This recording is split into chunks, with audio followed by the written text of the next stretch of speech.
Figured I'd see your face again.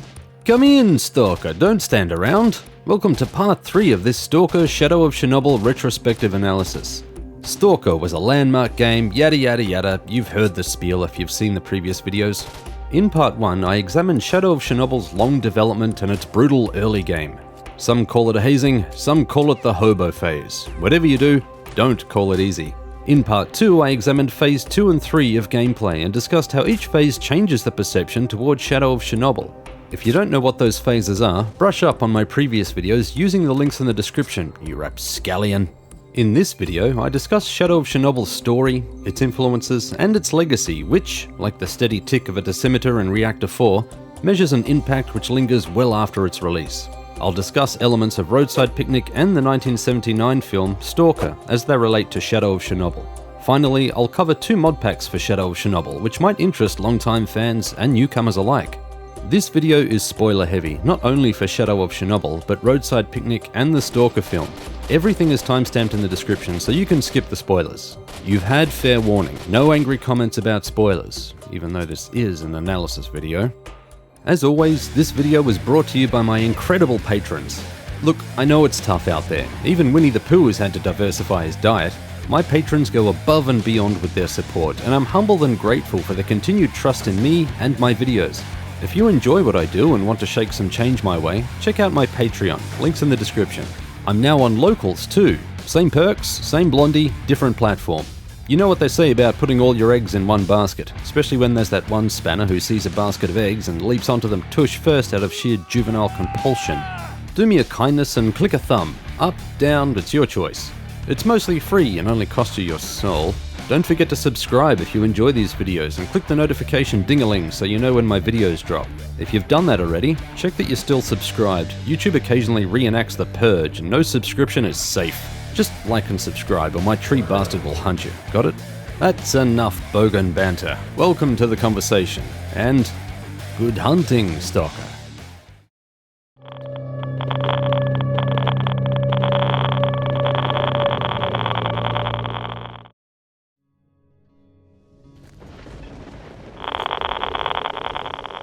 You might dismiss the plot of a video game out of a post-Soviet country in the mid-2000s with as much candor as a retiree forced to endure the undulating throat spasms of modern pop.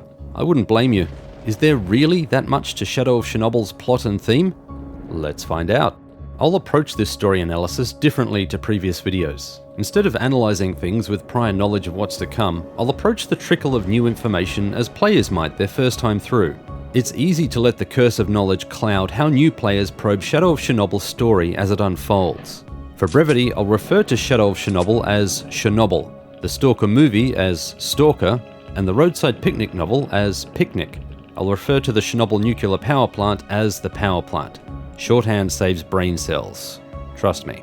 To the Google Fu warriors and lore masters among you, when I cover the story in a video game, I almost always do it from the perspective of the information available at the time of release. This is a retrospective.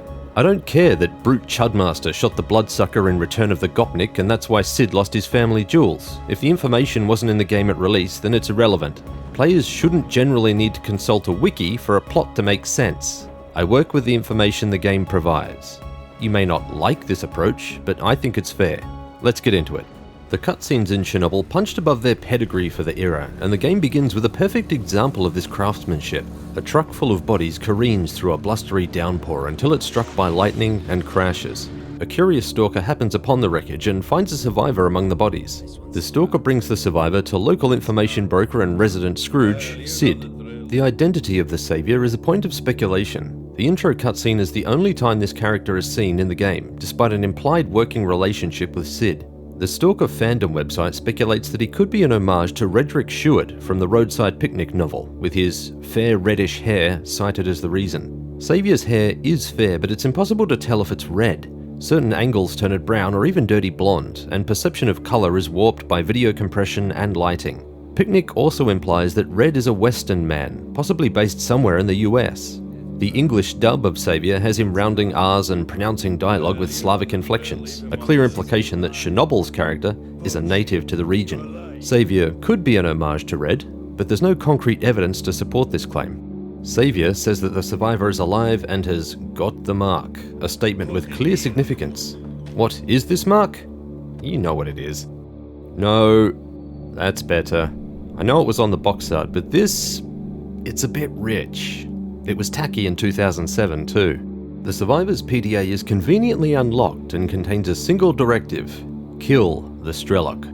When the survivor, who Sid dubs Marked One, awakens, he doesn't remember who he is or which party he gatecrashed. An amnesiac and a mystery? Yeah, I'm in. Marked One's PDA also shows an image of a man. Could this man be the S.T.A.L.K.E.R? Probably. The icon for the Kill S.T.A.L.K.E.R task is an image of the same man. Never missing an opportunity to be a greedy tool, Sid makes Marked One pay off the debt for saving his life. As part of this debt, Sid sends Marked One to recover military documents from the Agriprim region. The documents, he says, may be key to reaching the coveted center of the zone, a place as yet impenetrable by stalkers or the military. On his way there, Marked One receives an update from Sid, who knows a guy who may know more about S.T.A.L.K.E.R. What follows is a pointless trail of, well, my third cousin knows a guy who robbed a guy who shot at a guy who kinda looked like S.T.A.L.K.E.R, peppered with occasional combat. Games are a unique storytelling medium. They're unlike books, movies, or an episodic series in narrative execution. They can get away with things which kill the pace of conventional storytelling. Games hand players a measure of agency.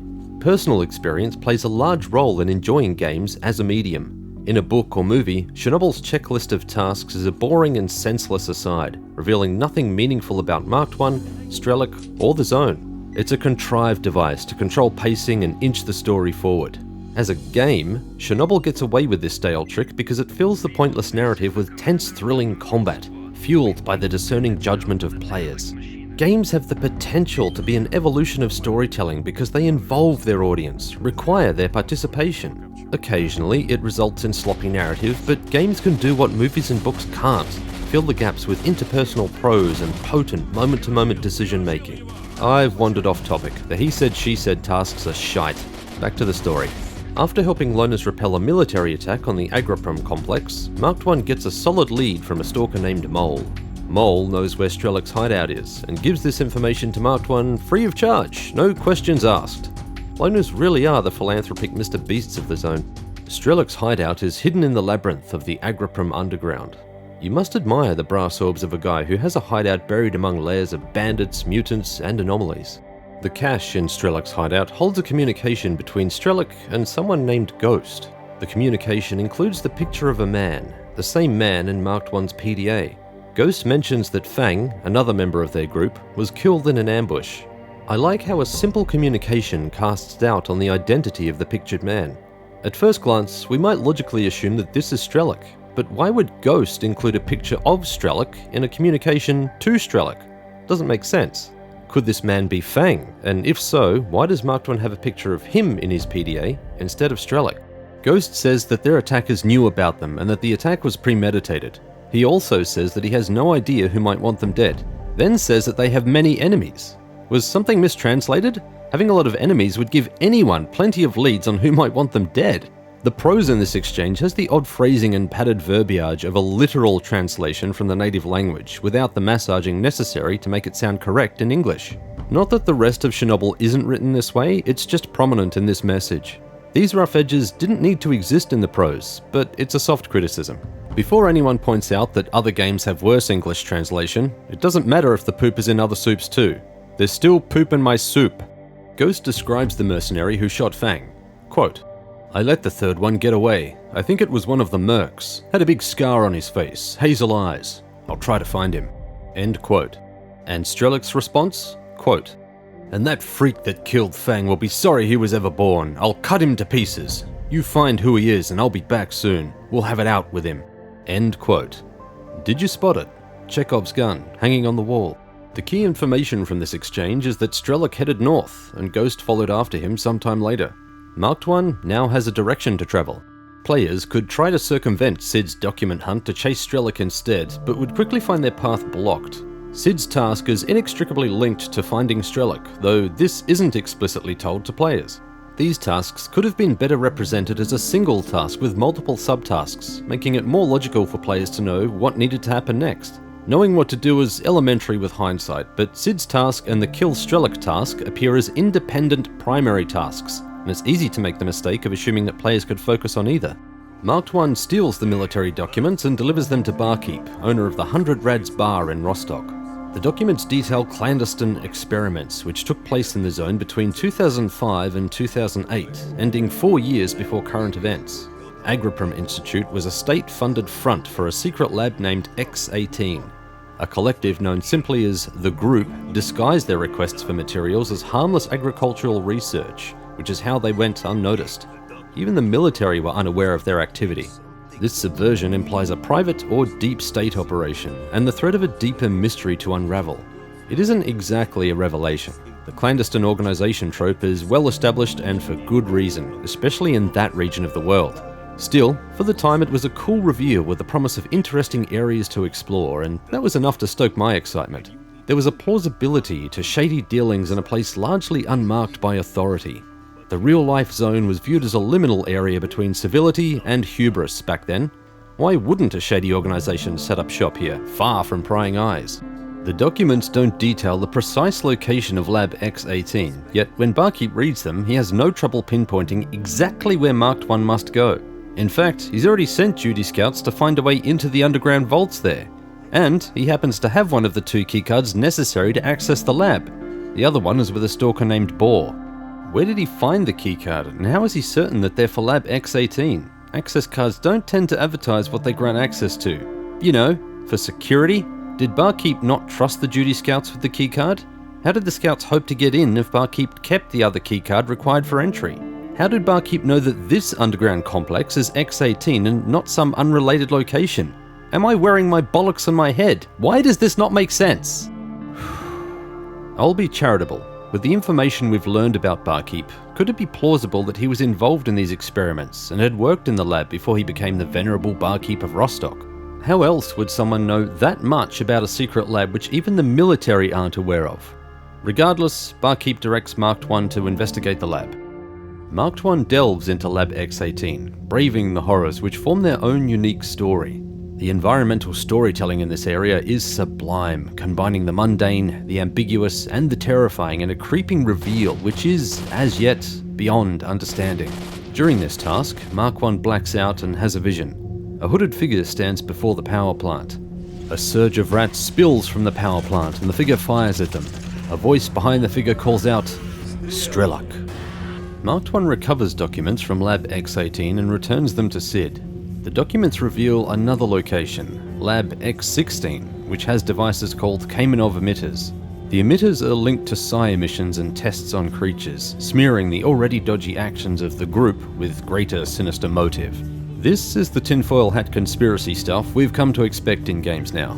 Stalker scholars will note that this is a marked departure from the source material. Having learned that the Brain Scorcher, a phenomena which blocks access to the north, isn't some mystical force but is generated by the Kamenov emitters, Marked I is sent to the scientists in Yantar region to find Lab X-16. Lab coats always know about sciencey stuff. While passing through wild territory on the way to Yantar, Marked I hears a distress call from a group of scientists who are attacked by mercenaries. This is one of many opportunities which Chernobyl had to brand consequence into the flesh of the player experience. The expectation is that players aid Professor Krugelov and his team, kill the mercenaries, then escort Krugelov to Yantar. If players do this, they're gifted an SSP-99 suit, a nice piece of swag. If Krugelov dies during this journey, his position is taken by another scientist, Assistant Semenov. Why does this event matter? Dangerous psi emissions prevent safe access to Lab X-16. Professor Sakharov, head of the scientists at Yantar, is building a psi helmet to withstand the dangerous emissions, but needs to do further tests to refine the device.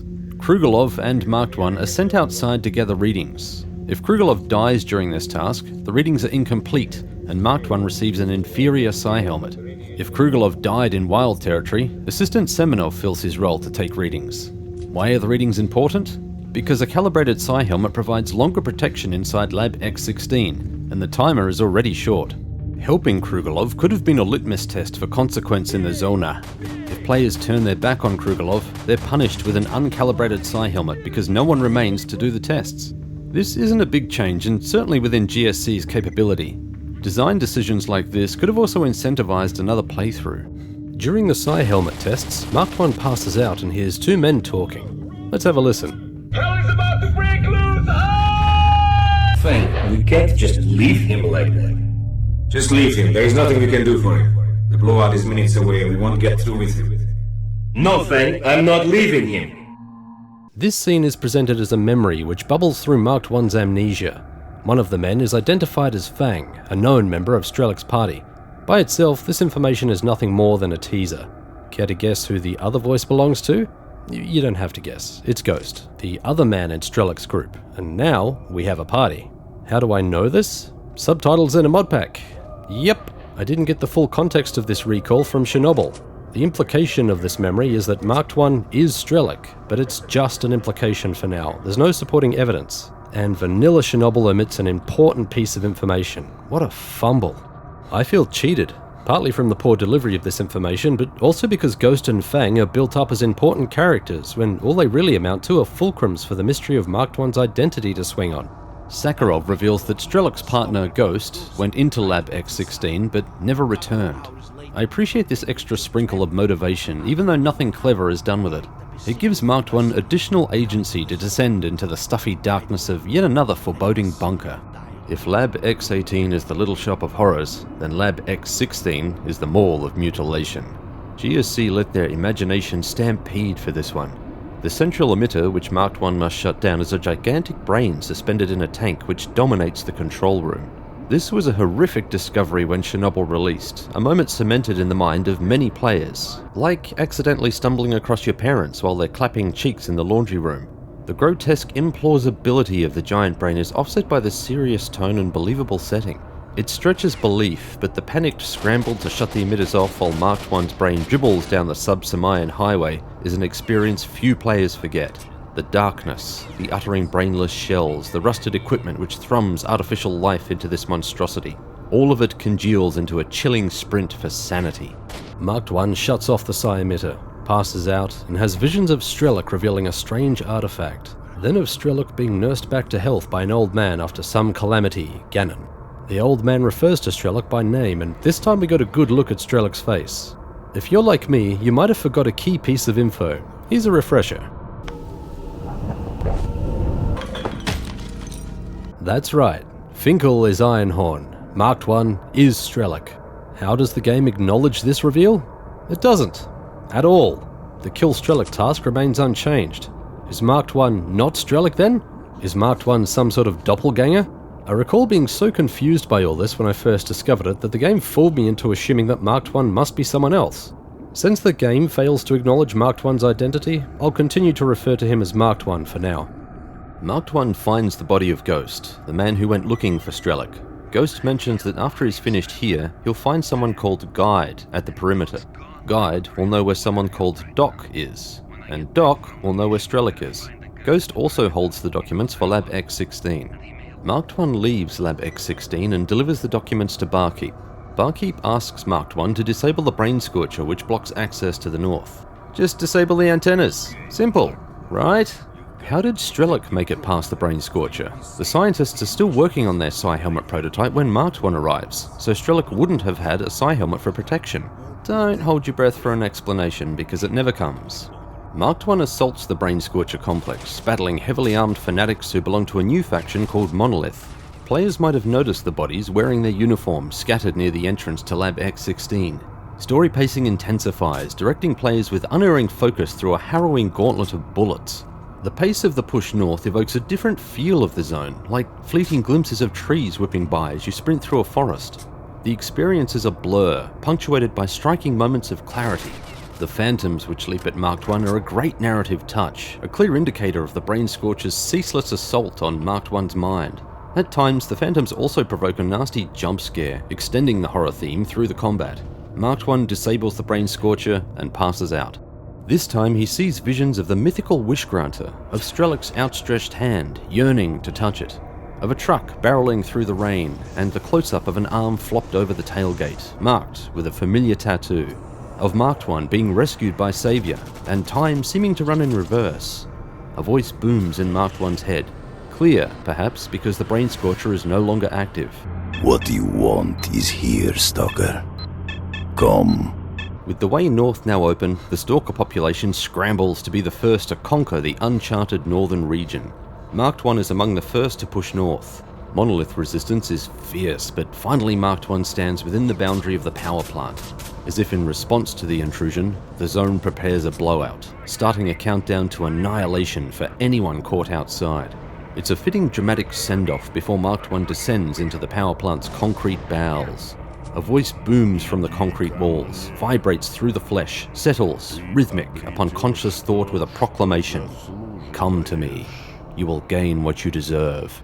After protracted battles with Monolith, Marked I ascends the ruined pit of Reactor 4 to behold the destination of this perilous journey. The Wishgranter. Hasn't Marked I been here before? Weren't we presented an image of Marked I, aka S.T.A.L.K.E.R, reaching for the Wishgranter? Still got that kill S.T.A.L.K.E.R task, so I guess not. Oh well. Before Marked I, shimmering like a miracle, stands the fabled Wishgranter, gatekeeper of dreams, messiah from mediocrity. He steps forward to make his wish.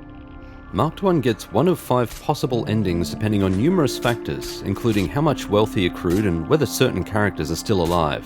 There isn't huge variation between the different states required for each ending, but they aren't intuitive. Google them if you're curious. In Ending 1, Marked I wishes to be rich. Coins rain from the ceiling, showering him in wealth. But it's an illusion. The gold is rusted debris as part of the sarcophagus breaks loose and crushes an enraptured Marked I. In Ending 2, Marked I wishes for immortality and is turned into a metal statue.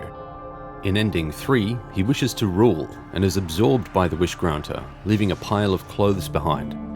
In Ending 4, he wishes for the zone to disappear, and he becomes blind.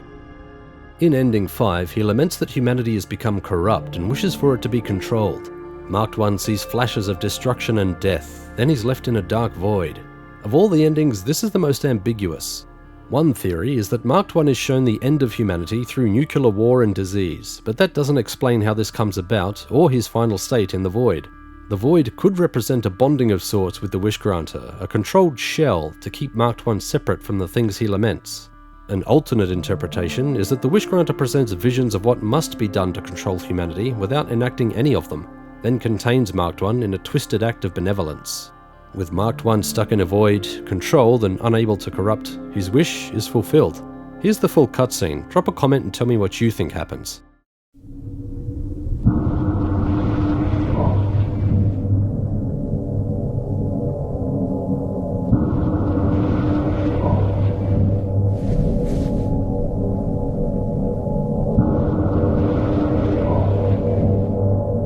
Humanity is corrupt. Mankind must be controlled.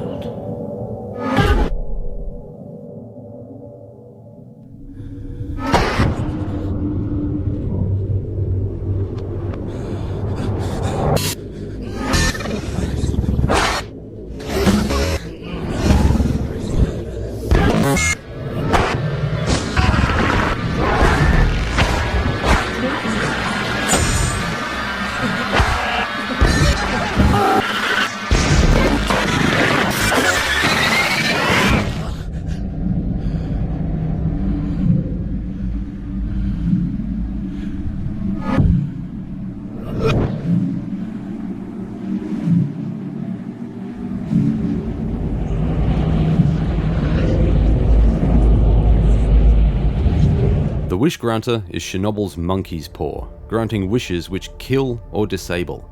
The first ending, the wish to be rich, is more deception than monkey's paw, otherwise the trope is upheld well. All endings are morbid and unfulfilling, and the greediest of wishes are creatively punished. The Wishgranter appears to have contempt for mankind. In a warped sense, these endings are punishment for a lack of player attention. I wanted to be rich on my first playthrough in 2007. I got caught up in the push north and wasn't paying attention. It'd feel like a raw deal if these were canonical endings. Thankfully, there are 2 additional endings to discover. To uncover these endings, we cast back to Ghost's body in Lab X16. You can't see it well because it's stuck behind a dialogue panel, but searching Ghost's body unlocks a new task to find the Stalker named Guide. Remember that guy? The guy who'll know where Doc is? And Doc will know where S.T.A.L.K.E.R is? Remember that kill S.T.A.L.K.E.R task? I'd forgive you if you didn't, the game deliberately hurries players north. To find S.T.A.L.K.E.R though, we head south. Unlike many tasks, Guide's location isn't marked on the map.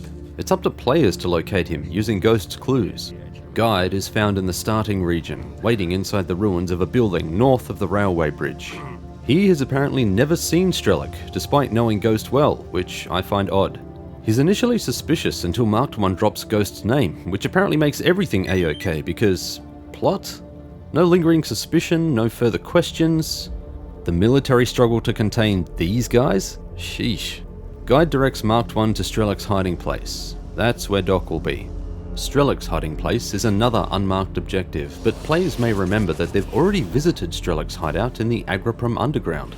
Locating Guide and S.T.A.L.K.E.'s hideout are sticking points for anyone who remembers this task and pursues it. I could see people in 2007 giving up and returning to the main task, which has clear guideposts. Even modern players who like to puzzle things without a wiki might be stumped. These tasks, of course, are designed to be obtuse. Marked One returns to S.T.A.L.K.E.'s hideout but is almost killed by a trap. Doc addresses Marked One by his real name. Hey, S.T.A.L.K.E.R. S.T.A.L.K.E.R, come on, man, wake up. Oh, this better. You had me worried. What the hell are you doing, man? Marked One is S.T.A.L.K.E.R. Right, so this information was revealed already through an earlier cutscene. What happened here? Did the writers forget that S.T.A.L.K.E.'s face had already been revealed? Were they deliberately being coy and hoped players wouldn't remember the intro cutscene? The Kill S.T.A.L.K.E.R task finally disappears as definitive confirmation. This entry kinda works if your brain is switched off, but for anyone paying attention, this is a failed attempt at writing mystery. Furthermore, many people whom you would expect S.T.A.L.K.E.R to have dealt with treat Marked One as a stranger. Despite S.T.A.L.K.E.'s relative infamy throughout the zone, almost no one has laid eyes on his face, including his own faction, the Loners. This is deliberate obfuscation to maintain the illusion of mystery, but it doesn't feel organic, particularly once the revelation hits. I'm supposed to believe that almost no one in the zone knows what S.T.A.L.K.E.R looks like? Not the Loners, not Sid, not Barkeep, not the Scientists, not Freedom or Duty? Come on now. Doc fills many of the blanks. S.T.A.L.K.E.R was right that the Wish Granter is an illusion constructed in a lab. Doc has coordinates for a door decoder which grants access to a hidden lab deep within the power plant. S.T.A.L.K.E.R must go there, disable the Wish Granter, and uncover what's really going on. How did Doc confirm S.T.A.L.K.E.'s statement that the Wish Granter was a false idol? Where did that information come from? Marked One didn't find it in any of the labs, and they were a damning source of information. And how did Doc obtain the door code for the secret lab inside the power plant if it's a well-guarded secret? Isn't this usually the story beat where the guy who knows too much dies suddenly? Perhaps Doc has a past he'd rather people not know. This plot point raises questions which are never answered and is a tad convenient for my liking. When characters possess dangerous information, there's usually an implied or explicit cost they pay for it. Where the stakes are high, they often pay with their lives, deepening the conspiracy for the protagonist who is usually on the cusp of discovering forbidden secrets. This ups the stakes as the audience begins to realize the magnitude of the danger which the protagonist faces. Doc faces no such threat, he's just a guy who knows stuff. His role is passive, which cheapens the importance of the door decoder. S.T.A.L.K.E.'s reveal begs the big question. Why did S.T.A.L.K.E.R have a task to kill himself? How did he lose his memory? Who wanted him dead, and why, if they captured him, would they let him go if he was a marked man? Why was Ghost's picture in S.T.A.L.K.E.'s PDA? Why was Ghost's face next to the Kill S.T.A.L.K.E.R task? What role does the Stalker tattoo serve? And when are they gonna bring me my dinner? That's what I wanna know. So many questions, but the next task is clear. Recover the door decoder from Pripyat. Thankfully, this task has a marked location. This branch of tasks is all optional, right up to discovering the true nature of the zone. If players miss a single step before reaching the power plant, they're unable to backtrack and must make a wish to end the game. I'd love to know how many people got a Wish Granter ending their first time through. S.T.A.L.K.E.R retrieves the decoder and enters the power plant. This time, instead of looking for the Wish Granter, he hunts for the locked door behind which lie all the answers. The door isn't easy to find, tucked down one of many branching tunnels, and the fight isn't over once S.T.A.L.K.E.R is inside the hidden lab. S.T.A.L.K.E.R eventually enters a room which sets the mystery of the Wish Granter straight. A device in the center of the room presents a holographic image of the Wish Granter. S.T.A.L.K.E.R destroys the device, and an image of a man appears. He addresses S.T.A.L.K.E.R by name, clearly aware of who stands upon their threshold. The man humors S.T.A.L.K.E.R by answering his questions. Experiments began in the Chernobyl exclusion zone as far back as 1989. The man is one of 7 volunteers who undertook a secretive experiment to create a superconsciousness. They were able to combine their individual consciousness into a collective known as C consciousness. C consciousness was supposed to tap into a special field which surrounds the Earth, known as the noosphere. In brief, the noosphere contains the collective consciousness of all sentient beings on Earth. This may sound like gamified science fiction, but the theory is real and has existed for decades. C consciousness wanted to make small adjustments to the noosphere to remove negative emotions like anger and hatred. How very Soviet. They messed up, and their interference spawned the zone. They've been trying to contain it ever since. S.T.A.L.K.E.R, in their terms, is a bolt which fell out of the machine. He flew under their radar for ages as he poked at the zone's secrets. C consciousness has been actively stopping stalkers from reaching the center of the zone. Humanity, they say, isn't ready to know about this discovery. Can't say I blame them for keeping it a secret, though their motives are questionable. The Wish Granter was designed to recruit stalkers by luring them with the promise of their most coveted desires, like an OnlyFans grifter preying on vulnerable minds. Once stalkers were recruited, they were sent out to protect the secret of C consciousness, to follow C consciousness orders, and to preserve the myth of the Wish Granter. The psi fields were also built to recruit stalkers, though they're less effective at recruitment and more effective at turning brains into risotto. Stalkers who reach the center of the zone have their minds seized by C consciousness, and they become unwitting puppets.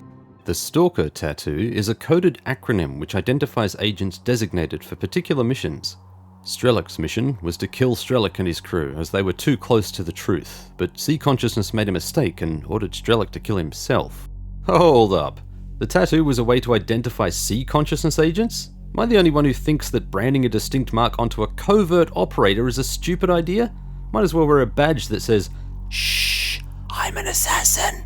Sid and Savior are excited by the mark on Marked One. They're aware of the tattoo, have seen it before, and are puzzling its significance. Imagine if they knew what it meant. That'd be a short story. It would have been an interesting plot twist if Sid had guessed the significance of the tattoo partway through S.T.A.L.K.E.'s journey, then sent a hit squad after him. Just one way to add depth to this concept. C consciousness never explains what the Stalker acronym stands for. Why? Because it doesn't matter. The tattoo is just a mark. The acronym is irrelevant. Contrary to popular belief, nowhere is Stalker explicitly defined as scavengers, trespassers, adventurers, loners, killers, explorers, or robbers. The tattoo, in my opinion, is a tie-in with the game title, a flashy piece of marketing whose value and purpose are skin deep. I found an interesting thread on Reddit which reportedly uncovered the true meaning of the acronym sometime before release. This comes from build 2571, March 2006, and is apparently found in the dialog file stable_dialogs_aes.xml. The OP had a task trying to translate it from Russian, but the acronym roughly stood for Stationary Tactical Personality Annihilator of Kamenov's Capacitive Discharge, or possibly Kamenov's Stationary Tactical Personality Annihilator Capacitive Discharge. These are literal translations from Cyrillic, so the acronym doesn't wash out in English, but these are, apparently, what the acronym may have meant at one point during development. This makes far more narrative sense than the popular interpretation, though the notion of marking covert agents is still utter bollocks. There's a link to the Reddit thread in the description, if you're interested. Let's turn to how an entity like C consciousness, who has tapped into the biological information superhighway and can dominate sentient minds, gave S.T.A.L.K.E. an order to kill himself. There are two possible narrative reasons for this oversight. They knew his name but not his face and mistook him for Ghost, or they knew exactly who he was yet accidentally slipped him a self-delete order as advertised on the tin. Does either explanation make sense in the context of C consciousness and the information it has access to? Hell no. The task icon to kill S.T.A.L.K.E. is a picture of Ghost, and Ghost's picture is in S.T.A.L.K.E.'s PDA. Furthermore, in the opening cutscene, the directive literally says, "Kill the S.T.A.L.K.E." The is the key word. S.T.A.L.K.E. in Russian translates to shooter. Kill the shooter. In the context of an ambiguous target, this translation makes more sense. Ghost's face is plastered everywhere. The game implies that Ghost may be the target. He may be the shooter. Nah bro, it's just an icon. No it ain't, wanker. It's a common detail between multiple things. C consciousness says that S.T.A.L.K.E.'s group got too close and they had to be eliminated. Why only focus on killing one person then? If C Consciousness knew that S.T.A.L.K.E.'s crew were already dead when it gave S.T.A.L.K.E. the order, then surely it would have also known who S.T.A.L.K.E. was. This narrative gaffe has confused players for years. It's possible that the oversight could be a dig at Soviet ineptitude, but I don't buy that. It gives a reason for S.T.A.L.K.E. to chase his own tail so that he can revisit the Wish-Granter, because the plot needs him to. That sounds more plausible. Ultimately, this is a failed attempt at rounding the story, at trying to wring sense from events, at trying to subvert player expectations with an overly simplified explanation. It's also possible that the ending was a casualty of the heavy push to finish the game. It's an unsatisfying explanation of a task which players chase for most of the game. There is no narrative depth, no hidden meaning. C Consciousness screwed up, but hey, glad you made it here, S.T.A.L.K.E. We're not finished with the C Consciousness exposition yet. Death trucks are explained as transport for C Consciousness agents. They're a cover which allows agents to return to Stalker communities without raising suspicion. Again, Sid and Savior are aware of death trucks and have learned that marked stalkers are found in them, which explains their interest in marked one during the opening cutscene. Battered trucks are found across the zone, and some look as though they were carrying bodies when something happened to them. More than half the agents die during transportation, according to C Consciousness, which accounts for agent rarity. This is great world building and reinforces that C Consciousness has been at this game for a while. How many stalkers are brainwashed pawns? Maybe we should roll up their sleeves and find out. This could have been an additional detail sprinkled throughout the plot to deepen the sense of mystery and provide more options to breadcrumb exposition. C Consciousness said that S.T.A.L.K.E. was one of the agents sent to kill him. S.T.A.L.K.E. could have bumped into other stalkers with the mark, possibly agents tasked with killing him. Oh, the possibilities. The discussion with C Consciousness is an exposition dump, but it answers many necessary questions. Closure now depends on S.T.A.L.K.E. C Consciousness says that the zone is expanding and that they're doing their best to contain it, but eventually the mortal bodies connected to C Consciousness will die. S.T.A.L.K.E. is offered a position among them, a chance to be hooked into the collective consciousness of humanity for a shot at helping stop the zone's growth.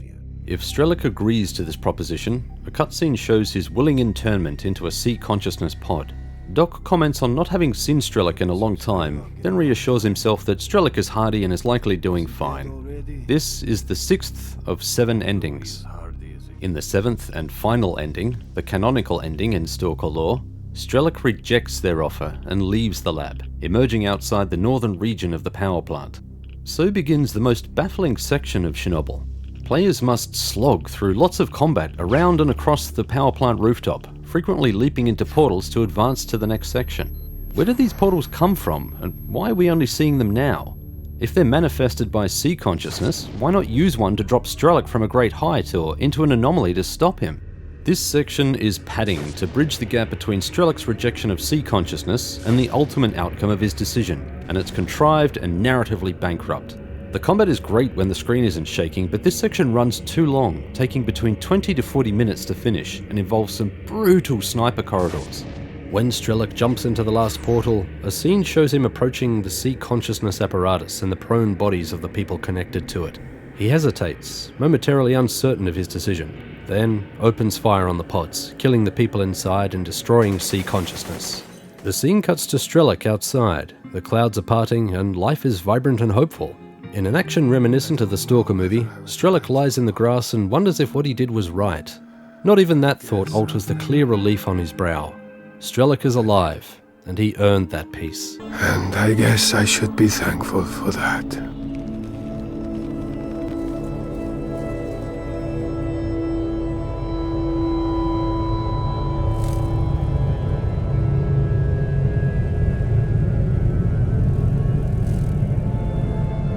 Why did the final portal take S.T.A.L.K.E. to the C Consciousness chamber? Why did C Consciousness not kill S.T.A.L.K.E. when it realized he opposed them? I could be more critical of the narrative, but part of me wonders if the C Consciousness volunteers felt a collective guilt at what they had done, and all the atrocities they committed to hide their dirty secret. Perhaps they wanted S.T.A.L.K.E. to reach them, knowing what he must do. This is the most optimistic of the endings, and rightfully so. It satisfies curiosity and brings closure to events. The big bad is defeated, and peace returns to the realm. We never see the consequences of S.T.A.L.K.E.'s decision, but for once we get to see his humanity and the cost which the experience exacted from him. Seeing S.T.A.L.K.E. vulnerable and more than a shell for the player experience? Yeah, the humanity is reward enough. Chernobyl's plot feels overly busy. Names come and go without agency or personality. We never get to know people like Guide, Ghost, or Fang and the mercenary who killed him. They're merely names on a list, but their existence signals that they're important, so we keep them top of mind where they clutter the plot, stealing oxygen. Fang's death is interesting, but it amounts to nothing. It isn't important to Marked One's motivation, it doesn't alter the plot, and the mercenary in question is never mentioned again, even though there's enough narrative rope to support a climactic confrontation. And that's just one example. Fiction is generally encouraged to include only as many characters as needed to tell the story. That isn't to say that rich lore can't be interwoven in other ways, but it shouldn't be presented alongside the main plot beats or given an implied relevance which doesn't exist. The Brain Scorcher, the reason why players can't march directly to the power plant, is buried under lab-hopping tasks. It makes these tasks feel like busy work. Welcome busy work, but busy work all the same, because the broader context of these visits is lost in the immediacy of recovering documents. There's little narrative correlation between this work and bypassing the Brain Scorcher or finding S.T.A.L.K.E.R. It's just something to do because we're told it's the main quest. It makes these tasks feel dislocated from Marked One's true goal of finding S.T.A.L.K.E.R. Recall that S.T.A.L.K.E.R. originally found a way past the Brain Scorcher to reach the power plant. Players may fairly assume that they need to follow in those footsteps, and that the lab work is optional. It doesn't help that Marked One is a vessel for the player experience, mute of emotion and personal agency. It's great for player immersion, but horrible for characterization, and particularly jarring given the plot twist. Some may argue that an amnesiac lacking direction might follow the path without question just to see where it leads, but I buy only so much of that. Marked One has plenty of opportunity to show character, to present a glimmer of his former self, yet he doesn't. He feels like an ethereal entity because no one recognizes him. No one. Not a single person in the zone except Doc. Not even Sid, who has fingers in every pie, has ever laid eyes on S.T.A.L.K.E.R. That's stretching things too far. The mystery of S.T.A.L.K.E.R.'s identity is undermined by multiple definitive reveals. The game never acknowledges this information, adding to the confusion. Stories which operate on mystery work best when snippets of information are given piecemeal throughout the story. Each new reveal summons more questions as events slowly coalesce into a full picture, and these moments add fresh tension to the story. Chernobyl blows its load early in the Lab X-16 cutscene, and it never recovers. The mystery functions better if S.T.A.L.K.E.R.'s face is never revealed for the 5 monolith endings, not until the final cutscenes at least. Players who don't seek Guide and Doc never learn the truth until the bitter end. If GSC had the time, they could have breadcrumbed Marked One's identity through numerous optional side tasks. The player would need to complete enough of them to get a clear picture. This is a big fumble, and it's such a shame because the story had great potential. This may sound like onion tears, and perhaps you're right, but I show Stalker the toughest of love because I care. I've loved the franchise from day one. It has never been supplanted by its successors. If the story were tightened and the plot twist teased with clever breadcrumbing, it would have elevated Shadow of Chernobyl. Perhaps more people would have enjoyed that Stalker.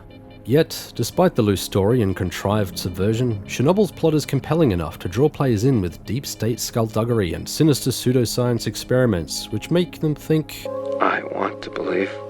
Those who watch my Blondfire channel sometimes ask if the original games are worth playing. My answer for Chernobyl is yes. Play it for the story. Play it to understand how we arrived at the modpack sandboxes we have today. Try to understand the original vision so that you can best decide which mods enhance the experience and which debase it. To the uninitiated stalkers among you, to those who never experienced the zone, I say this. You'll find nothing like Stalker on the market, past or present. The longer I spend in the zone, the firmer this belief is. Any comparison to other games is shallow, inadequate, for they lack the one character who defines the experience. The zone herself in all her intricacy. She can't be replaced, subverted, or forgot. You can take the Stalker out of the zone, but you'll never take the zone out of the Stalker. I was surprised to learn that the noosphere, the plot device which allowed C consciousness to control stalkers, was a real theory. As I researched the noosphere for this video, what began as an amusing dive into wacky metaphysics turned into curiosity. This section will circle back to Shadow of Chernobyl, don't worry. The modern concept of the noosphere was popularized by biochemist Vladimir Vernadsky and a Jesuit priest, Pierre Teilhard de Chardin. I probably butchered that. Though the term was coined by philosopher and mathematician Edouard Leroy in 1927. I probably butchered that name too. In broad strokes, the noosphere is the third in a series of conceptual spheres which comprise the Earth. The lowest sphere, called the geosphere, comprises inanimate matter, rocks, mountains, etc. The next sphere, called the biosphere, comprises all living matter, trees, plants, animals, humans, etc. The noosphere is the third sphere, sitting above the biosphere in the hierarchy. The noosphere is a global collective consciousness comprised of all human thought. Vernadsky and Desjardins held differing opinions on how the noosphere formed, despite their mutual agreement on its existence. Vernadsky believed that it was an evolution of the biosphere. The geosphere, rocks, hills and mountains, was changed by the biosphere, trees, plants and animals. In Vernadsky's mind, it stood to reason that the biosphere could be altered by the noosphere. He believed that the noosphere was harmonious with the lower spheres, and that mankind's evolution would be found in this layer of consciousness. Vernadsky was a scientist, and the details of his theory were rooted in science, possibly as an observation of the behavior of matter, which could logically lead into studies like quantum theory, itself now widely accepted. An intriguing thought. Desjardins' theory had an intangibly divine edge. He believed that the formation of the noosphere was a direct result of the emergence of human consciousness and thought, that mankind essentially created the noosphere by evolving higher patterns of thought. As society evolved and grew more complex, so did the noosphere. Vernadsky and Desjardins represented science and religion respectively, historically polarized fields, yet arrived at the same conclusion. There's something compelling about explaining divine intervention, religious visions, and acts of God through the scientific lens of the metaphysical noosphere. What appears to be divine magic may be mass subconscious manipulation of the biosphere and geosphere. It still sounds far-fetched, but we live in the same timeline as quantum theory. The only difference between the two, right now, is our level of understanding. Shadow of Chernobyl's noosphere is the genesis of Vernadsky and Desjardins' theories, combining the hubris of mankind's limited knowledge of science with the unforgiving consequences of the unknown. Belief and science in unharmonious matrimony. One might wonder if, in Stalker's world, the 1986 power plant disaster caused such misery and suffering that it weakened the noosphere in that region, allowing the sea consciousness experiment to easily jack into the noosphere. The noosphere recontextualizes the nature of the zone's mutants. Blind dogs and freakishly sized boars could be caused by genetic mutations from radiation damage. Pseudogiants, bloodsuckers, snorks and controllers though? These are more than mutation. They are nightmare manifest. They are the scream on the lips of every person chased awake by the potent power of the subconscious. Could those nightmares manifest, to some extent, through the power of the noosphere? It's an interesting thread to tug on. Imagine the havoc sea consciousness could wreak if it escaped the zone. Still not as terrifying as TikTokers who can vote. The noosphere could work subtle influence on the zone's inhabitants. The preternatural instinct of the Master Stalker may not be solely derived from wisdom and experience, but also a collective social intelligence. The cunning of humanoid mutants may be augmented by the sentience information superhighway. The concept of the noosphere isn't new. The term may have been coined in the early 19th century, but the idea of a transcendent consciousness has been around almost as long as humans have existed. It plays a role in many religions and cultures today and has been discussed at length by luminaries including Carl Jung. A collective social conscious has united people under the banners of ideology, culture, race, and other societal distinctions. Could all of this, in some form, be influenced by an overarching construct like the noosphere? I don't have an answer. Drop a comment and share your thoughts on the noosphere.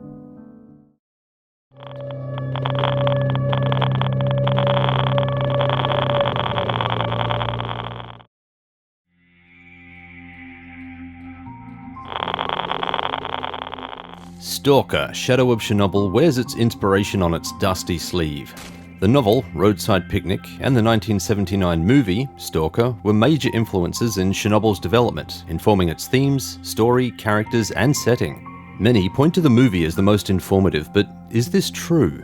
That's what we'll uncover. This won't be an in-depth analysis of Picnic or the Stalker movie. They deserve their own videos. And no, I don't plan on making them. Let's start at Stalker's inception, Roadside Picnic.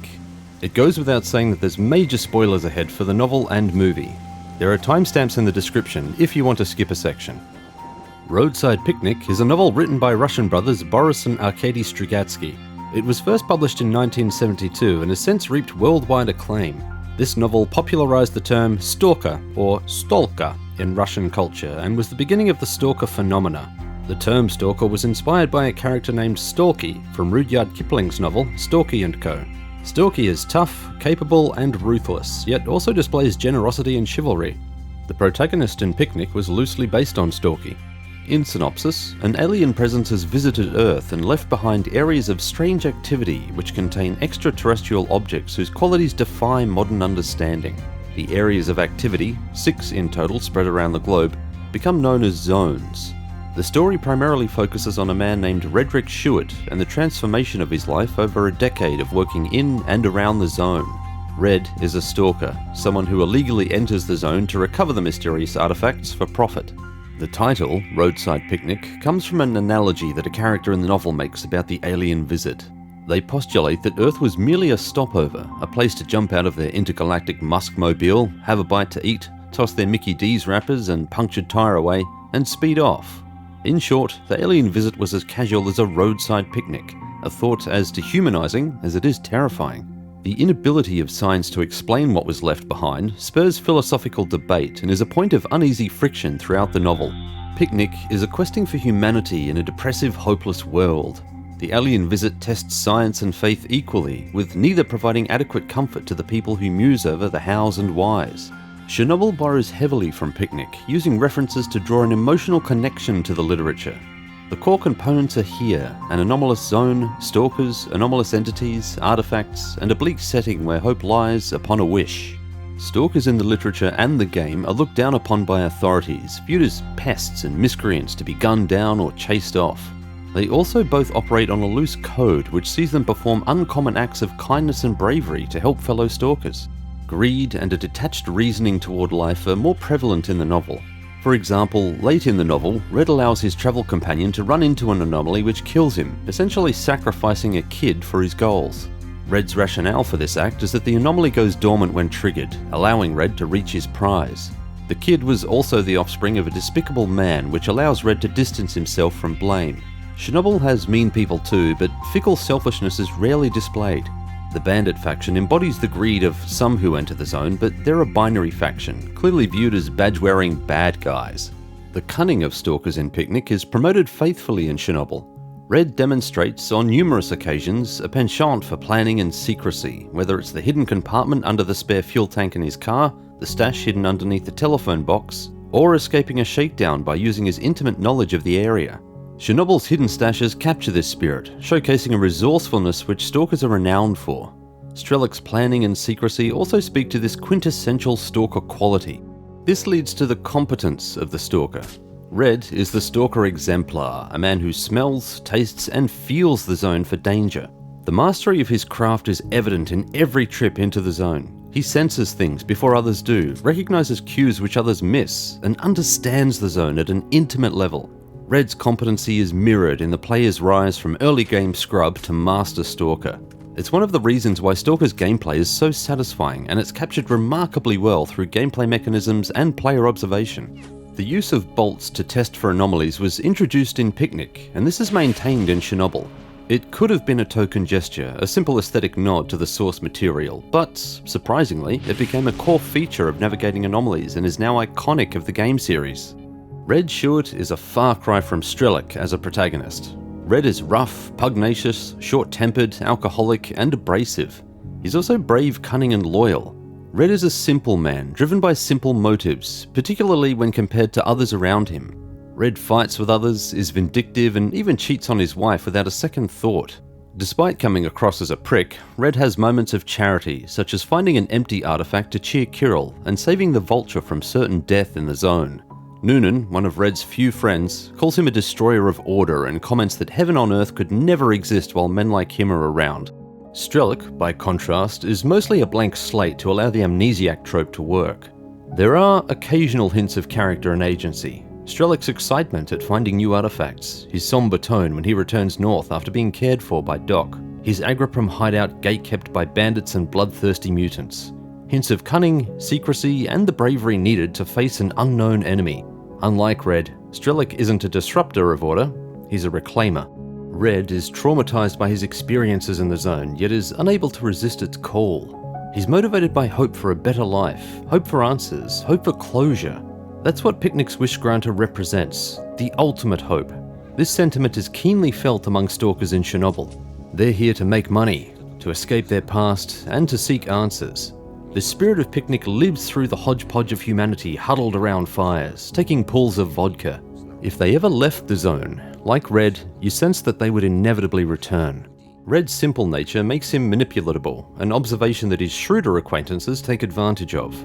Red is led into the actions his peers want from him, not realizing that he's being played until the drama kicks off and is chin deep in shit. This nuance is largely stripped from S.T.A.L.K.E.R. He's a literal puppet, dancing upon the strings of sea consciousness until he discovers the truth. That's why the Wish Granter endings are unsatisfying, especially if players suspect that something else is going on. They portray a S.T.A.L.K.E.R. who is incapable of shaking his base desires. Chernobyl Zone mimics Picnic remarkably well. The biggest difference is Chernobyl's singular zone versus the 6 in Picnic. Not a huge deal, given that Picnic's setting only depicts one of these zones, and the rest are barely mentioned. Another key difference is the way the zone is perceived. Most of Picnic's dialogue occurs outside the zone, and readers get a broader sense of public sentiment toward the phenomena. It makes the alien visit feel larger, as the whole world has had to deal with the consequence. Chernobyl is set inside the zone, and the only perspective players get is from other stalkers. This gives Chernobyl Zone a more intimate feel, as players are always connected to this place. They see it in action every moment of every day. There's no dipping in and out, no day trip with sandwiches and a fruit box, then retreating to civilized life when the day's stalking is done. Stalkers live the hardship day to day. It becomes a way of life. Like Picnic, the stalker factions of the Chernobyl Zone represent different views toward the phenomena. Some believe the zone should be destroyed.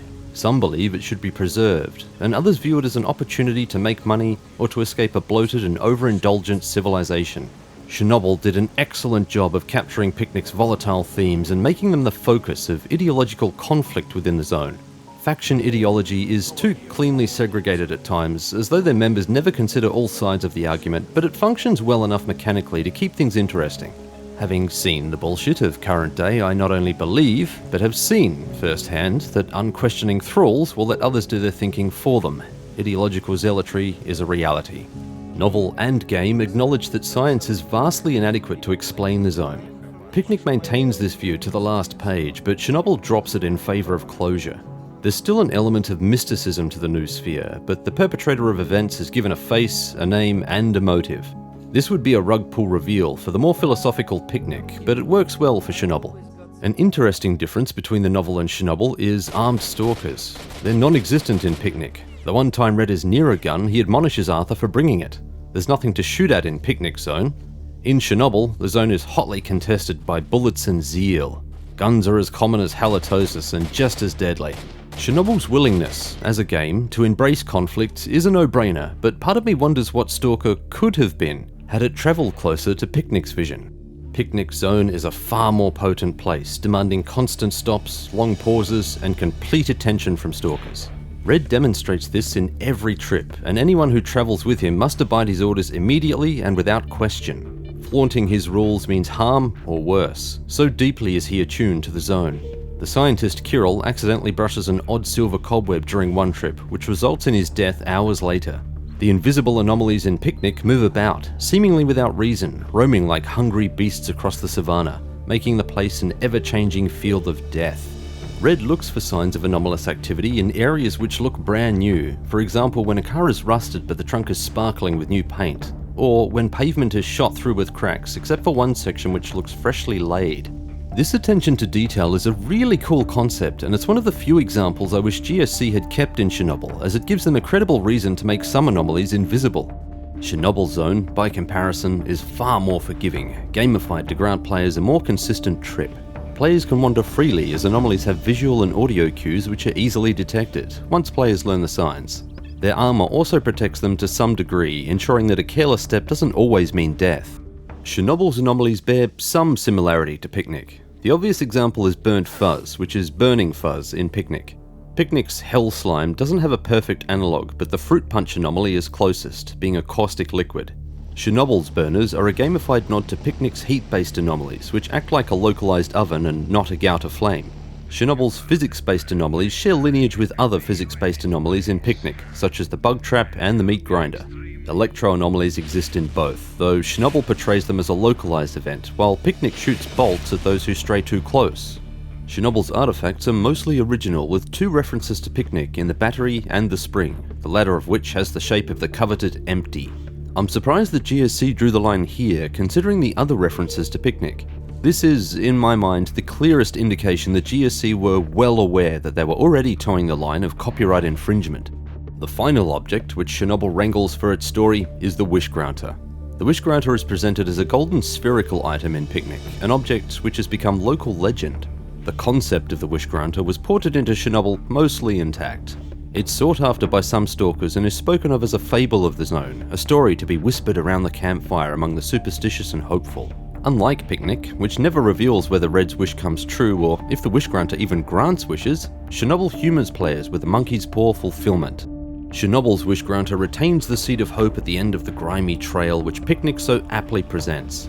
It's amazing what people can endure, what people will do when even the faintest spark of hope remains. Red's compulsion to seek the Wish Granter could be viewed as ethereal, an action beyond his control, as though he were led by forces other than human manipulation. S.T.A.L.K.E.'s coercion is less subtle, but his return trip to the Wish Granter still has the element of personal agency, which is reinforced by multiple endings.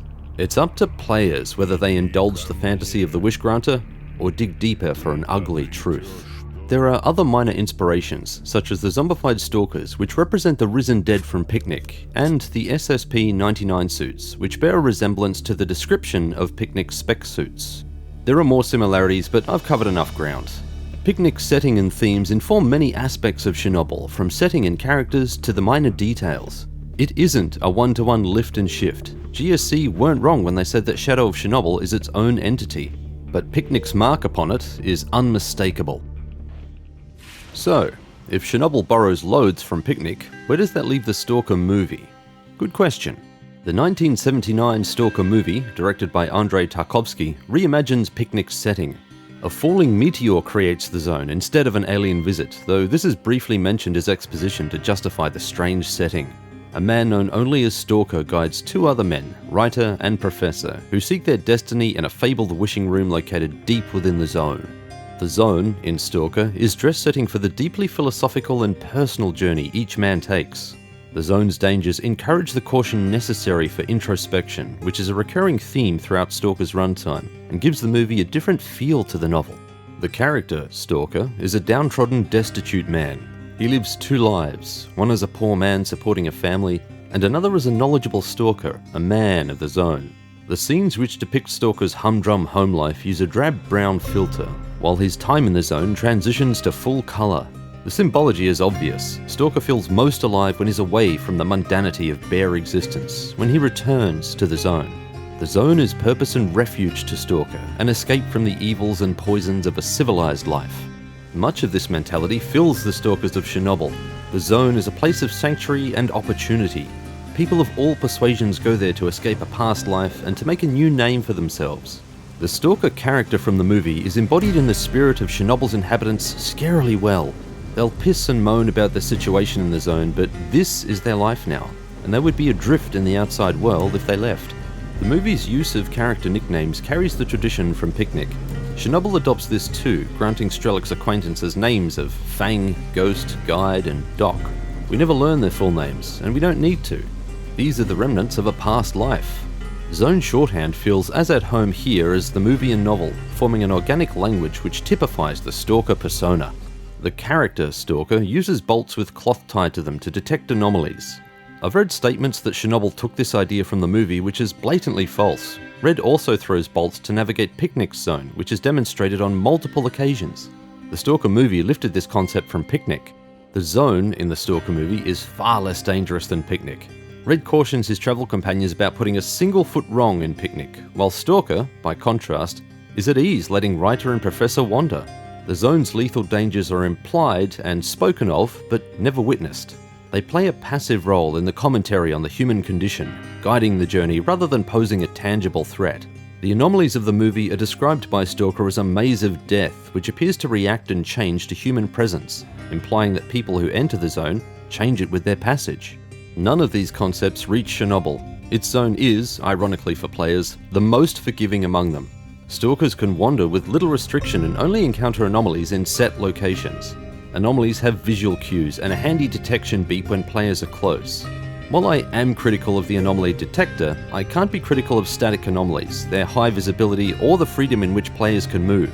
Chernobyl had to strike a balance between authenticity and fun, and I believe they arrived at a good compromise for the time. Chernobyl adopts the movie's philosophical aspects of life in the zone well. The movie is known for long scenes meant to encourage viewers to dwell on a moment, to drink in environmental cues, and to ruminate on the characters. Chernobyl manages this effortlessly through pacing, encounters, and believable locations. The rest is organically handled by the player. No moment feels contrived for its beauty, which only makes it more appealing to indulge the senses. Scenes in Chernobyl invite thought, encourage a pause to fully exist in the moment, to be present in a way which many games invite but few fully realize. The movie has a wish granter, a special room deep within the zone where it's said that dreams come true. The wish granter's power is demonstrated by a stalker named Porcupine who visited the room and became rich overnight. Within a week, he hung himself. It's from this point that Chernobyl may have been inspired to create a monkey's paw out of the wish granter. The events around Porcupine's visit are revealed later in the story. He sacrificed his brother to the meat grinder anomaly so that he could reach the wishing room, an event similar to Red's sacrifice of Arthur in the novel. Writer speculates that Porcupine was wrung through with guilt over his brother's death and asked the wish granter for his brother back. Instead, it gave him wealth.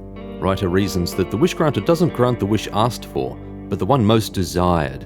In his heart, Porcupine desired wealth more than the life of his brother, and the room granted his desire. Porcupine lasted a week before guilt eroded his soul. It's an interesting twist on the monkey's paw trope. Everyone gets what they want, what they truly want. The only entity cheating a person's desire is themselves, betrayed by their own material wants. Chernobyl reached for a wholesale trope, but it was an effective twist for the time, and I won't begrudge the result. The criteria for each of the wish granter endings could have been better defined, but it's a small gripe. Would Chernobyl have been better served by the secret desire from the movie? Drop a comment, tell me what you think. What was the point of comparing Chernobyl to the book and movie, you might ask? Curiosity and shared knowledge. Shadow of Chernobyl isn't the derivative game which some assume it to be. While it borrows concepts and themes from Roadside Picnic and the Stalker movie, Chernobyl is a unique identity which stands apart from its inspiration through authentic world building and an expansive elaboration of the Stalker persona. Chernobyl does toe the copyright line in places, but it does so with careful reverence. As far as I can tell, the Strugatsky brothers never publicly condemned GSC for Shadow of Chernobyl. A company called Bit Composer bought the rights to Roadside Picnic and its Stalker universe, then tried to assume control of the game franchise, incorrectly believing that it fell under the umbrella of the Strugatsky fiction. S.T.A.L.K.E.R is a separate trademark, and GSC have earned the acclaim that their vision has brought them. We can debate the details and it's all in good fun, but Shadow of Chernobyl wouldn't have been possible in the 70s. It would take one of the world's most devastating man-made disasters to bring Shadow of Chernobyl to life. Let's just enjoy nice things, can we?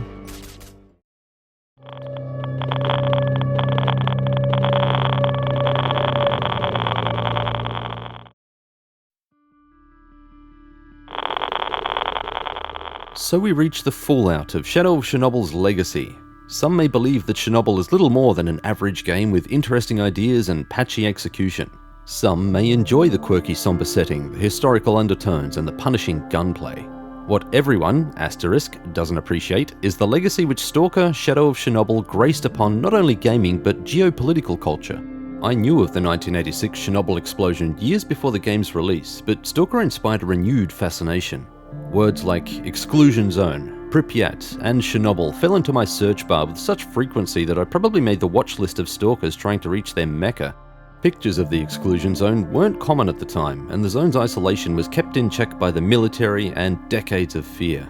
One leather-clad chick, whose weapon of choice was a Kawasaki Ninja, braved authorities and the persistent song of a Geiger counter to post fascinating shots of a land few had seen.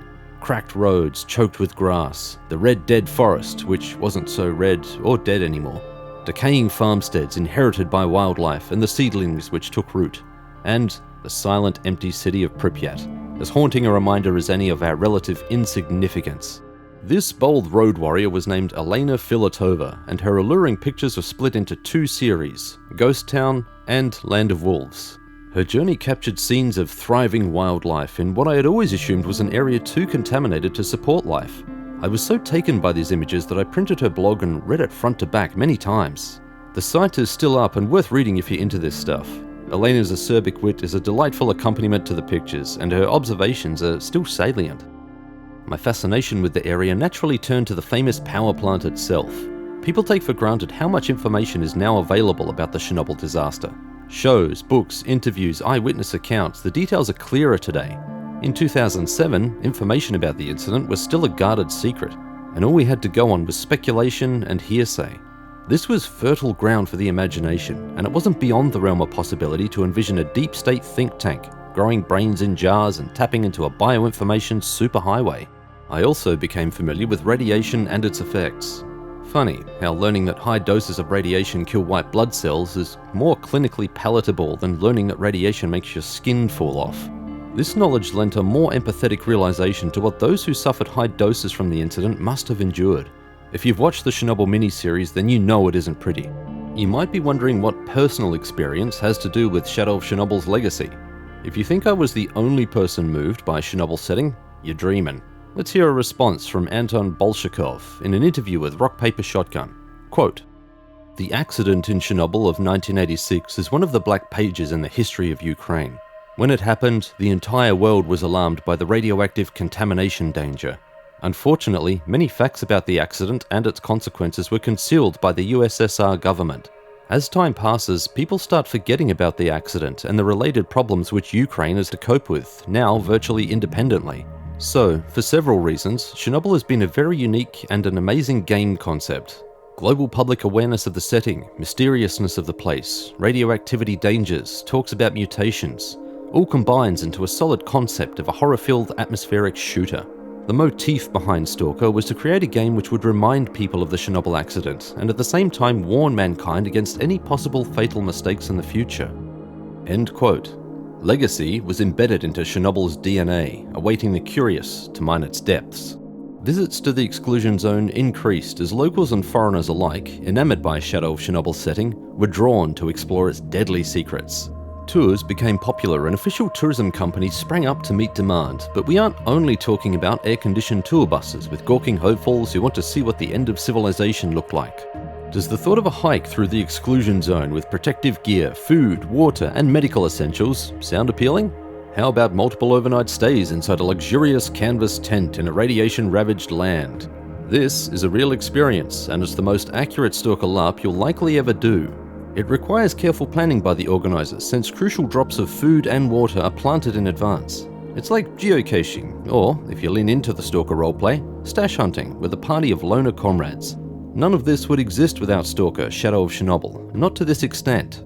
The word Stalker renewed in the Slavic vernacular in 2007 and popularized a gritty, romanticized vision of treasure hunters braving dangers inside the zone for wealth and acclaim. Everyone loves an underdog, and Chernobyl's venerable profession is sold on the notion that any upstart carrying grandpa's rifle and a gut full of wind can make it in the zone. That's a vision which feels as culturally relevant now as it did in 2007, marking Stalkers as something akin to modern Slavic folk heroes, a natural part of a common regional identity. If you're from the region, I'd love to hear your thoughts about this in the comments. And, if nothing else, at least Googling the word Stalker no longer returns a page of results that had put you on a government watch list. Probably. I hear you cry. What does any of this have to do with a gaming legacy? Let's get into it. Chernobyl's influence has spread wide and deep. Direct inspiration is easy to trace. Escape from Tarkov, Road to Vostok, the Metro series, Zero Severed, Chernobylite, Tunguska the Visitation, Pacific Drive, Into the Radius, Severium, to name a few. These titles have all been inspired by various aspects of the Stalker games, whether it's the wild open setting and item accumulation in Escape from Tarkov, or the lonely brutal survival of Road to Vostok. Each of these games have either clearly stated or clearly presented aspects of Stalker in their design and execution. There are oblique examples, including Dusk, Gloomwood, and Dear Esther. The developers of these games have openly stated their love of the Stalker games and how they influence the design of their own projects. Most surprising is how varied this influence is. For example, New Blood's Gloomwood developer, Dylan Rogers, stated that he loved the multi-layered execution of Stalker's sky textures, so used a similar design for Gloomwood skies. Fear not, Dylan has also expressed his love for the Stalker franchise, not just cherry-picked components. There are undoubtedly many more examples of Stalker's influence in gaming than I've listed. An exhaustive catalogue isn't needed to prove my point, and each title in the list could be a 20-minute case study in its own right, which goes well beyond the scope of this video. As I mentioned in a previous section, the soft extraction element in Chernobyl, the ability to gather useful gear and deposit it in a safe location for later use, would be a fascinating case study. Chernobyl encouraged this style of play before it became an industry buzzword. Extraction shooters are becoming common, but I believe that they owe much of the extraction blueprint to games like Shadow of Chernobyl. Last, but hardly least, is the modding community. In February of 2009, due to popular demand, GSC released S.T.A.L.K.E.R build 1935 to the public. This build of Stalker's X-ray engine was dated the 18th of October 2004 and used a different physics engine than the final release. The build also included monsters, levels, and vehicles which were cut from the final release. It was a more unstable build than later versions, but featured the full story campaign and a fully functional A-life. Passionate fans jumped on this release and began building upon Stalker's legacy.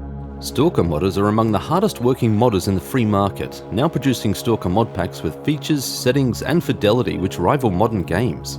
That isn't hyperbole. Take a look at the Screen Space Shaders mod, which drastically improves visual quality in a single mod. What's most incredible about Stalker's modders is that they get the tone which the original game strove for and rarely break it. Even when more is crammed in, it's all in service to more Stalker. No Fortnite dances or equally goofy bullshit. Mod packs, for the uninitiated, are a collection of individual mods which are combined and tweaked so that they play nice together. They're often packaged with their own installer for ease of use.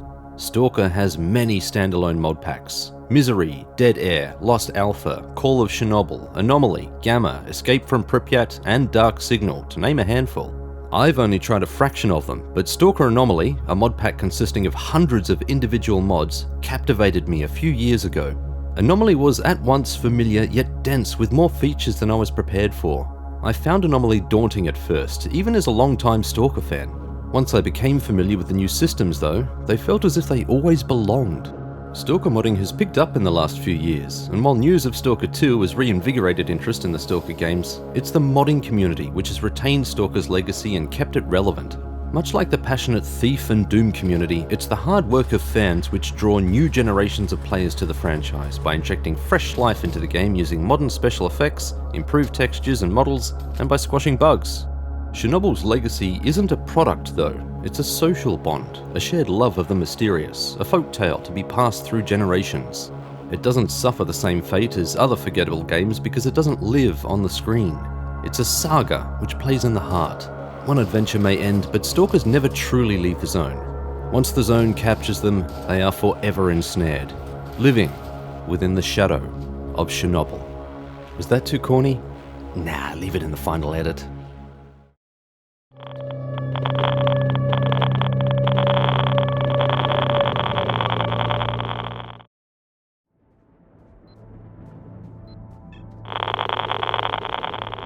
Many Stalker mod packs are standalone self-contained packages. You don't need to own the original games to play them, since they contain all the assets they require. Best of all, they're free! We should be grateful to GSC for allowing them to exist. Some mod packs are devoted to improving the experience of the original Stalker trilogy. In this section, I cover two popular mod packs for Shadow of Chernobyl to see how they augment the experience. I'm normally a purist when it comes to experiencing a game for the first time. Did these mod packs change my mind? Let's find out. The first mod pack I'll cover is Autumn Aurora. As the name implies, one of the core aesthetic differences from vanilla Chernobyl is the season, but this is one in a huge list of changes. Guns in Aurora are more accurate, including the starting ones, and their damage is increased. Vendor resources are more restrictive, and some of the items which vendors sold in vanilla Chernobyl are gone. New guns and a new bullet caliber are included, and new guns and armor pickups are found in key locations. Weapons and armor can now be repaired, either through vendors or by using armor and weapon repair kits found in the wild. Repair kits seem like a nice touch, but I really needed them and they ended up as clutter in my inventory.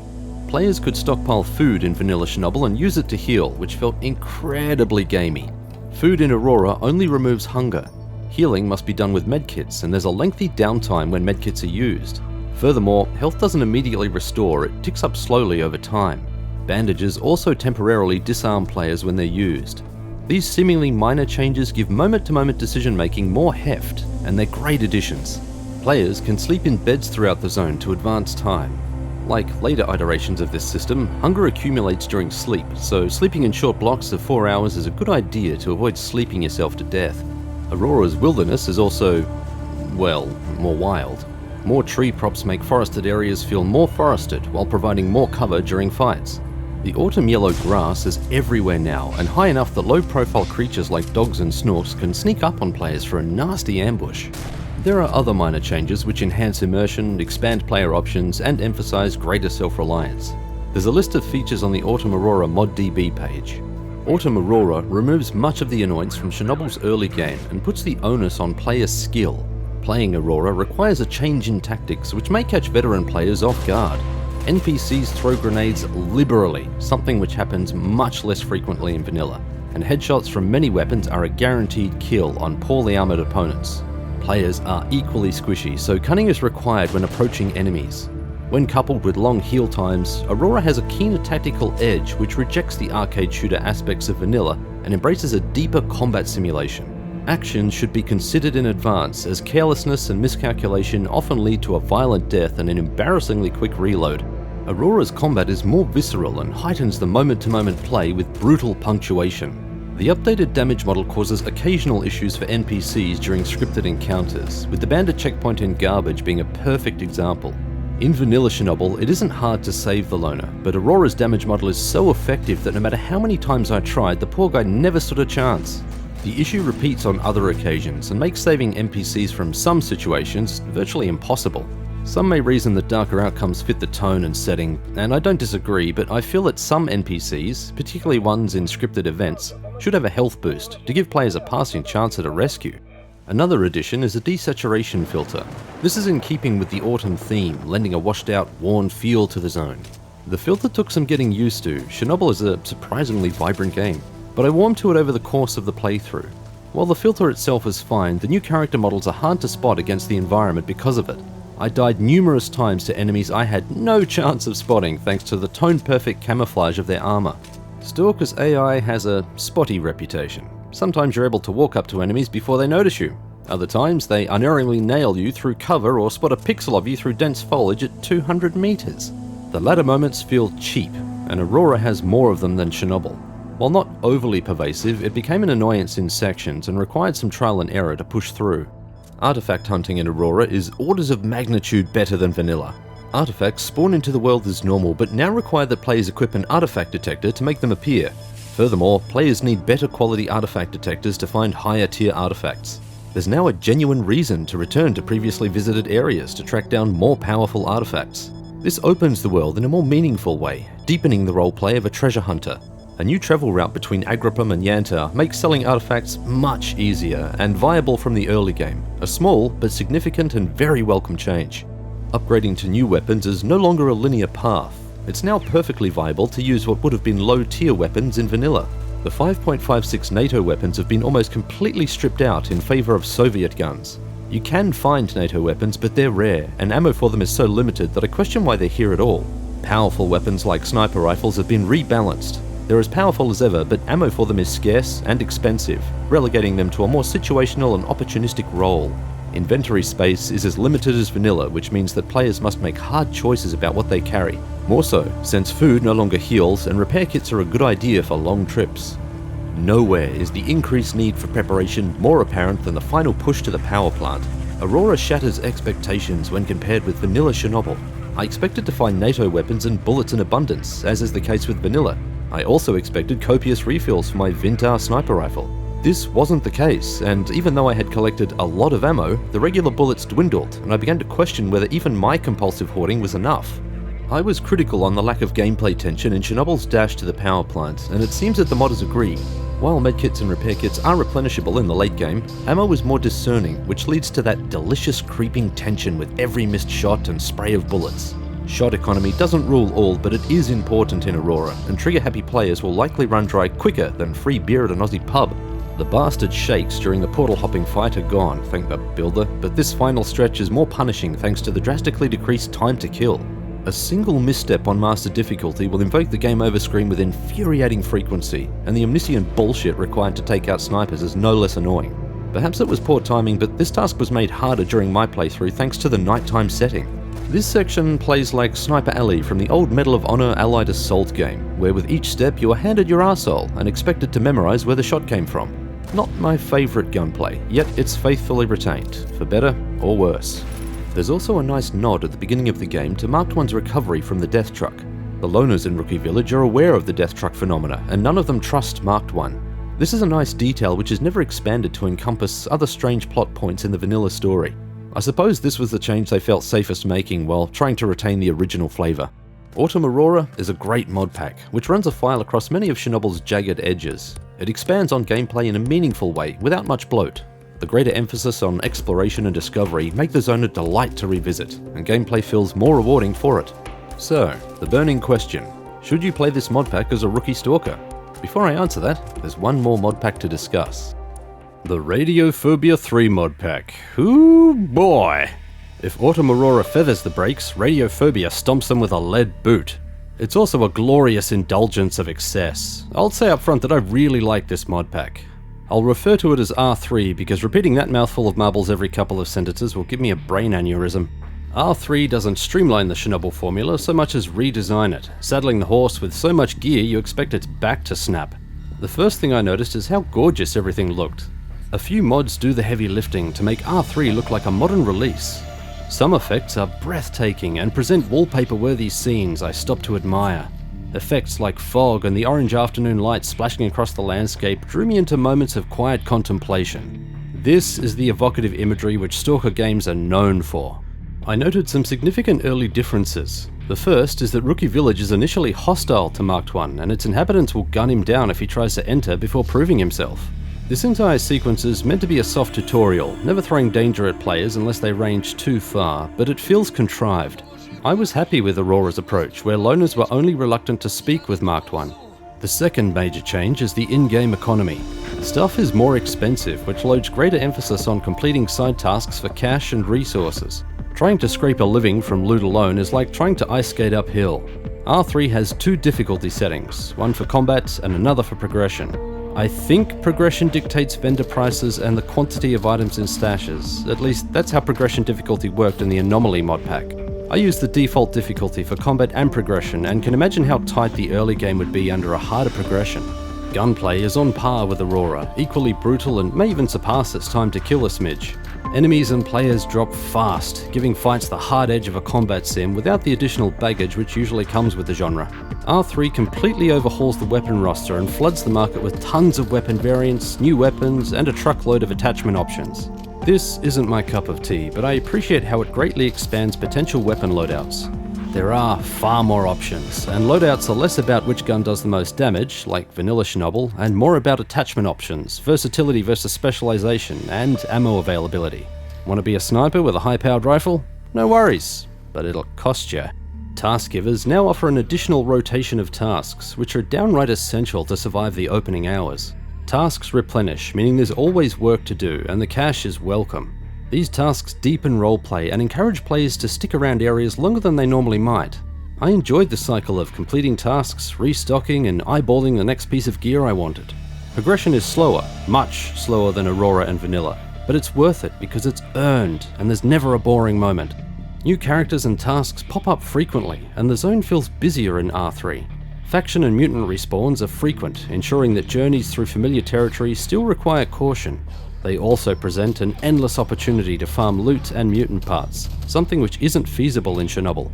A hunter roams many regions and trades mutant parts for artifacts, which creates a nice loop of mutant hunting and trading. The hunter also grants fast travel to many regions, for a price, a handy shortcut if money isn't a concern. Mutant parts don't amount to more than sellable items in Chernobyl, so it's nice to see a more thoughtful system in R3. Players can still sell mutant parts, but it's more lucrative to trade them for artifacts. Artifact hunting follows a similar pattern to Aurora, requiring a detector to locate artifacts. Artifact respawns are significantly increased compared to Aurora and Vanilla. Previously cleared areas still yield artifacts, and this system further incentivizes returning to visited areas to complete tasks and maybe strike it rich along the way. I'm a big fan of these incentives, and R3 appears to have the balance just right. R3 introduces 2 new anomalies. The first is a ground trap which ensnares players if they run over it. Buzzing flies announce that one is nearby, but it's easy to sprint into before you realise what's happened. The second anomaly is only found in the 100 Rads bar after paying barkeep 500 rubles. Players can make music requests, and I made the mistake of choosing Metallica. This anomaly held me in the bar far longer than planned as I bought rounds for the lads and we hair windmilled to Hetfield and crew. The music set a different tone for the bar and made each resupply feel like the build-up to another electric adventure. Not exactly evocative of the original vision for Chernobyl, but still an awesome touch. Food in R3 can be contaminated by radiation. The food can still be eaten, but it irradiates the player a small amount. It's a nice system that's easily negated by certain artifacts which aren't hard to get. Because irradiated food was still edible and sold for peanuts, this system encouraged a false economy. I sold the regular food and kept the irradiated stuff. This wasn't the intent of the system, but the penalty is as violent as a mouse's fart and lacks forethought. Joining Aurora's thirst system is the sleep system from modern modpacks. Players must sleep or suffer the gradual debilitation of insomnia. Thankfully, this system isn't as demanding as other modpacks. I routinely rested 4 hours each night and didn't feel drowsy until the following evening. If only I could make that work in real life. Beds throughout the zone provide places to rest, but players can also buy a swag for a portable sleep station.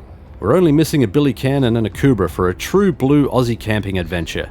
Ukraine can bring the vodka. We'll supply the lethal wildlife. R3 includes the companion system from modern modpacks.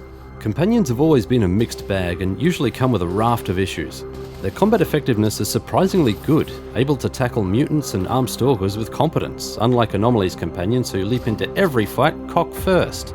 R3's companions have a massive clipping radius, well beyond the size of the character model, which makes getting around them a constant pain in the ass. Anytime you head indoors, expect these Muppets to block your path.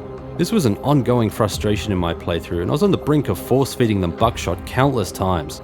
Companions stick close to the player. They'll seek cover when shot at, but frequently do so by nudging players from cover. This happened all the time and made many fights more cumbersome than they should have been.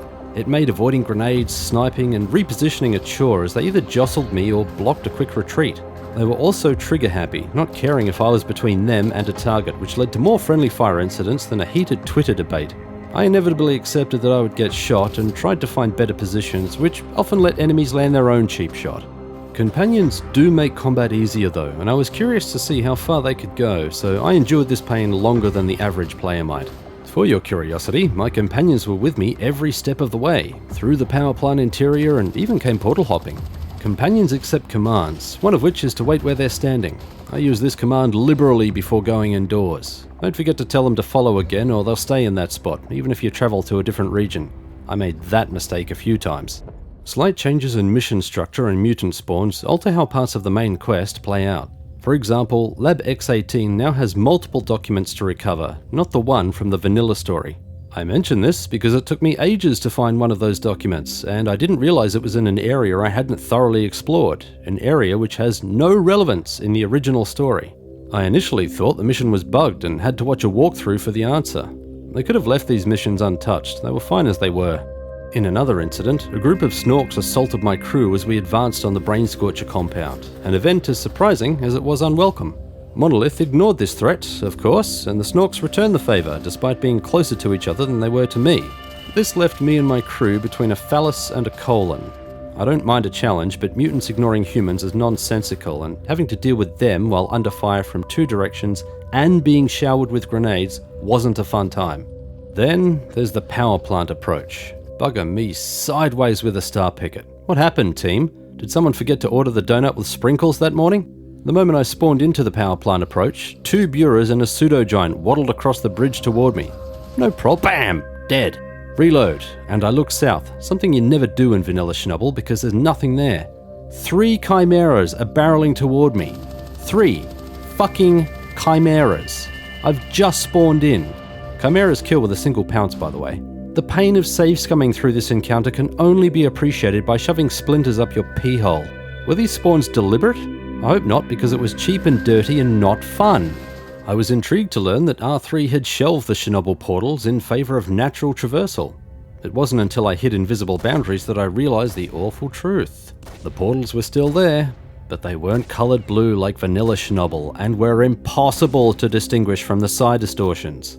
Who thought this was good design? Players who find this ending for the first time would have no idea what to do in R3. The portal section had moments too, sometimes spawning me into areas where snipers nailed me before I'd finished teleporting in. This was an issue with enemy placement and delay triggers and was something I never experienced in vanilla Chernobyl. These areas are in sore need of balancing as the damage model in R3 amplifies the pain of omniscient AI, which results in unfair, unearned deaths. There were bugs worth mentioning.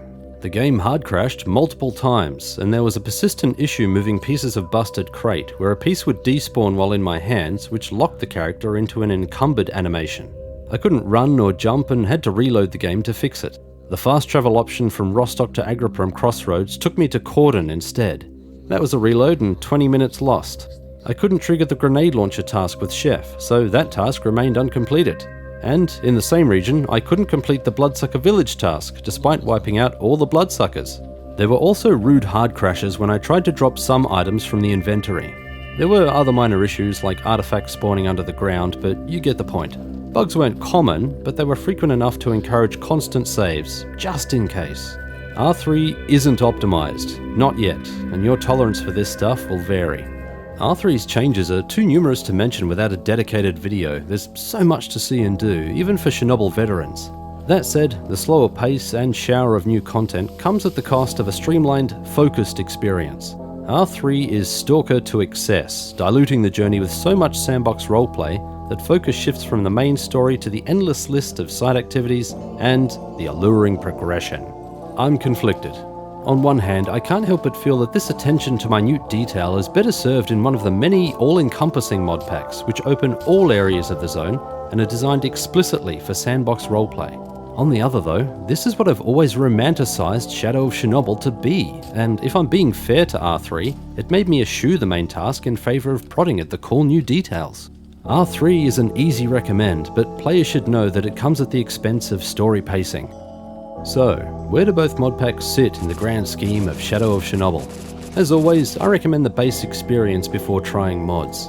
There is a unique satisfaction to Chernobyl which isn't fully captured in either mod, and it deserves your time. Having said that, Autumn Aurora is a great mod for those who want to get into Chernobyl but are turned away by the early gunplay. Aurora doesn't add too much, it retains focus on the story, and it has quality of life features which improve the experience. New players are getting a mostly faithful experience if Aurora is their introduction to Shadow of Chernobyl. Radiophobia 3 exemplifies modern Stalker modding. It's a complete overhaul of Chernobyl systems, bolting on loads of options, additional questing, and fresh characters. It feels more like the modern mod packs than a refresh of a game from 2007. Players new to the Stalker universe will likely be lost in R3's complexity if this is their first foray into the zone, and they're better served by Autumn Aurora if vanilla Chernobyl isn't scratching the itch. Veteran players, however, will appreciate how fresh and open R3 feels. The numerous activities for earning cash, the rebalanced artifacts, and the expanded gun roster offer a freedom which isn't available in Aurora, let alone vanilla Chernobyl. Radiophobia 3 is best for those who have already finished Shadow of Chernobyl and want a deeper experience. It'll also appeal to anyone who enjoys the latest Stalker mod packs. Links to Autumn Aurora and Radiophobia 3 are in the description. You'll need Shadow of Chernobyl installed to play both. There's a link to the GOG and Steam pages for Shadow of Chernobyl in the description too.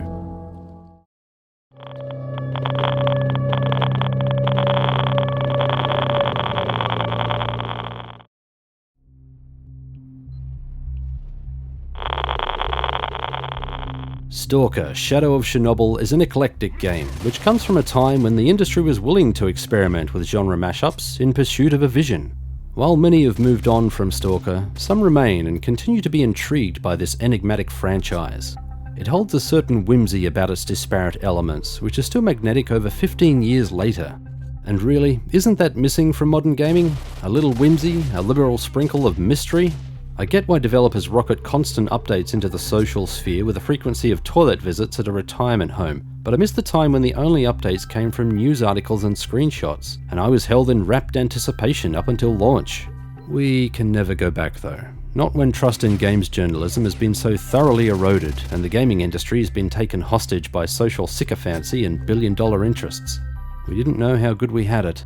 The Stalker legacy comes full circle soon, with Stalker 2's release only a few months away. I'm cautiously optimistic that it'll be what we hope it is.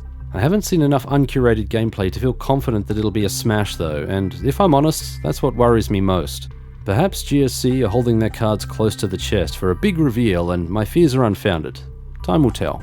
Has this video convinced you to give Stalker Shadow of Chernobyl a try? Or have I repulsed you with tales of hardship and desolation?